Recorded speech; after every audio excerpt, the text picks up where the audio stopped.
नेते आहेत त्यांनी खुर्चीवर बसावं असं आमचं मत आहे.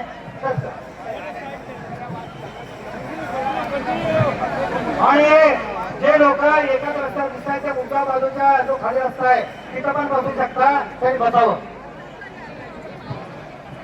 सर्वप्रथम या मुंबईला माझा क्रांतिकारी जय भीम. एक माध्यम आहे पण बाबासाहेब माझ्या प्रत्येक घरात पोहोचवं यासाठी ही छोटीशी धडपडी त्या मागणीची आहे. एक 2 दिवस झालं एक जालन्याचं कुत्र या ठिकाणावर भोकलं, त्यामुळे मी इथं आले. त्याला हे सांगण्यासाठी की हा महाराष्ट्र ही मुंबई शाहू फुले आणि आंबेडकरांची आहे. मी रीलमध्ये माझा बाप बाबासाहेब मानते, ज्याच्यामुळे मी श्वास भात आणि हा निळा आकाश पाहते. ट्रोल करतायत, मला मारण्याची धमकी देत. अरे भरल्यावर मी त्या रक्ताला इमानाने राहते, ज्याच्यामुळे मी आज जगते. मी रानात खुरपण करते, लोकांची धुणे भांडे करते, पण हृदयामध्ये बाबासाहेब जगत करते. त्याच्यामुळे मी इथं आले.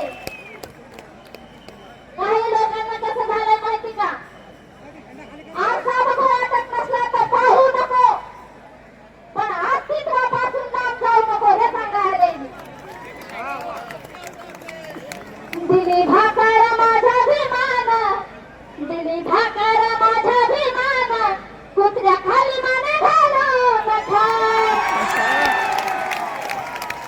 दिली खायला माझा विमान, दिली खायला भाकर विमान, कुत्र्या खाली माने घालू नका. हे सांगायला मला मी इथं.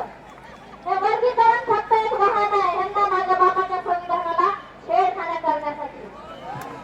मला विचारताय जातीनं माग आहेत आणि बैमान होते. अरे बैमान तुम्ही आहात.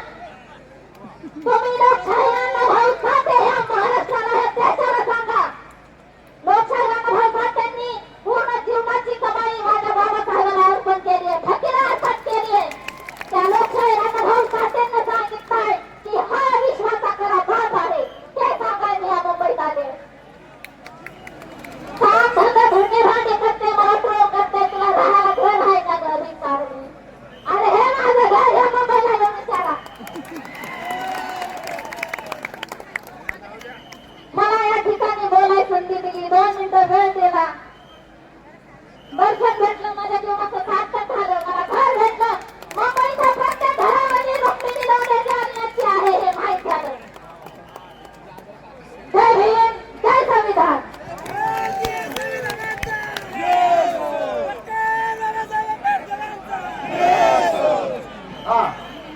विष्णू शिंदेजी जय भीमचा टोला द्यायचा आहे.